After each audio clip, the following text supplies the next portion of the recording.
خب سی پی یو S7 رو زدیم، دستگاه رو روشنش کردیم.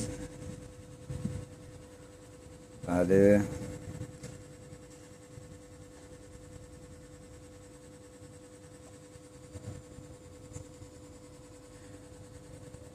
البته ناگفته نمونه که سی پی یو S7 رو ریوال که میکنیم حالش هم البته عوض کردیم خدمتتون. از شاید یه سری قلقای خاص داره که اگر اون قلقا رو رعایت نکنید شما نمیتونید دستگاه رو به قول معروف به درستی سی پی یو بزنید و دستگاه بیاد بالا، چون هاردشون هم سی پی یوشون هم یه مقدار بزرگتر از سی پی یو عادیه، واسه همین حین زدن سی پی یو شکم میکنه. به هر حال یه سری قلقا داره که باید ببینید.